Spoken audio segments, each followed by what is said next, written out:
哇塞，这屏幕够大，120寸。来，一会儿一起看电影啊！电钻响，黄金万两。大家好，我是安主公小米，今天在这里装一个极光电视。这是一个会议室，看到吗？这个屏幕是用的拼接屏电视墙。对，你心里想的没有毛病，今天就是要把它拆了。一共4块屏，在机柜后面都是有挂架的，把这个挂架的螺丝直接给松掉。松掉螺丝以后，在屏幕的左右两边是有2个把手的，这个轻轻往出一推，外边必须得有人接应着，这一块屏就拆掉了。以此类推，一块块的都拆下来。拆的时候呢，也千万要小心啊，这个屏幕别给弄坏了。这个框架呢，它是可伸缩可调节的，把所有的螺丝呢都松了，把这个框架往前推个10公分左右，和前面的墙面做平了。往前移的过程中呢，这个有点暴力。调整好位置，把所有的螺丝呢再重新锁紧。这个时候呢，机柜也到货了。和这个老师傅呢，先把机柜组装好，3个臭皮匠顶个诸葛亮，不一会儿这个柜子也组装好了。哎呀，这个大屏也到了，劳动人民最光荣啊！2个师傅把这么大一个屏给搬上来，拆了包装验货。框架的周围全部都是自贡螺丝固定，拆了螺丝这一块大板直接就拆掉了。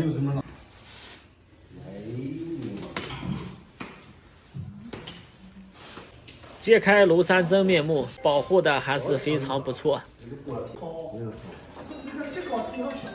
这是里边的配件包，这个配件包里面是有2个挂片，这几个膨胀螺丝今天是用不上了。这个挂片也很简单，分为2个部分，这个部分呢是固定在墙上的，这边直接有槽插进去，就是这样挂上去的。下面的螺丝呢是可以调节高低的。屏幕呢先不可以挂，先把机柜摆放好，装上机柜的伸缩台。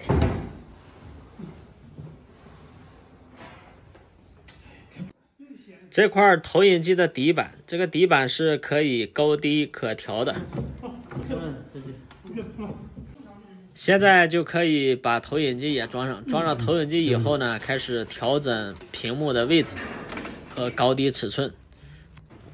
根据投影屏幕的总宽度呢，在这里大概找出一个安装的位置，然后开始投屏。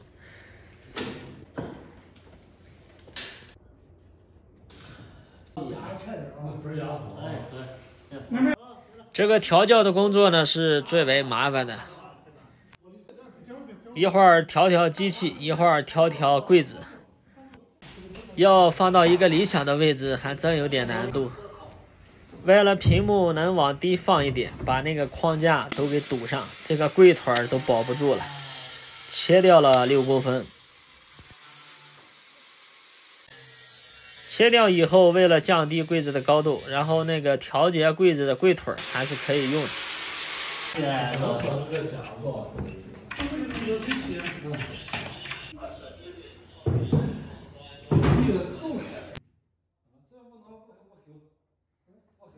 精准定位，重新调整。柜子里边的这2排孔呢，它是可以调节那个主机的高低的。伸缩台呢是电机驱动，这一次的这个位置呢就很理想了。主机调整好以后，就可以测量这个安装挂片的位置了。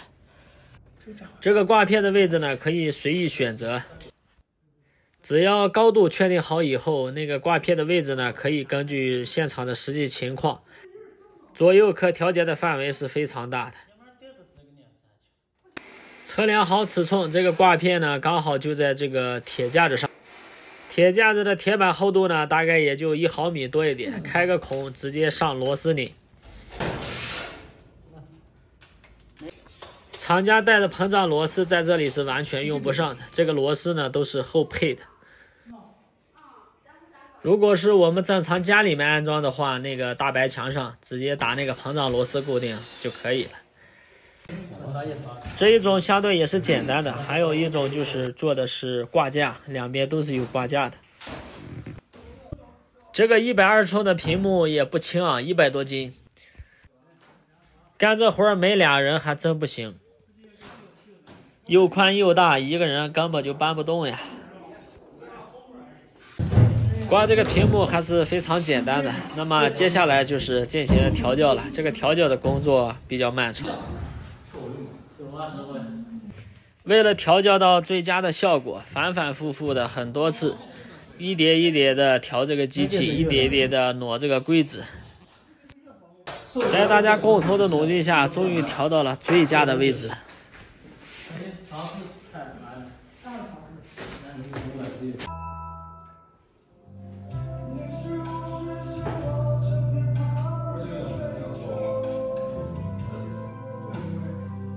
在开灯的情况下，这几个灯啊实在是太亮了，对这个屏幕啊会有一定的影响。拆掉这个灯的面罩，把所有的灯珠呢都用黑色的记号笔给涂成了黑色，果然有效，这个灯光呢暗了不少。这样在开灯的情况下，这个屏幕也可以正常使用的。终于完成了，外边的天也黑了。收拾工具，准备离场。5·1劳动节这一点都没错呀！我发现自打过了5·1劳动节，这几天一天比一天忙，回的一天比一天晚。5·1劳动节你劳动了吗？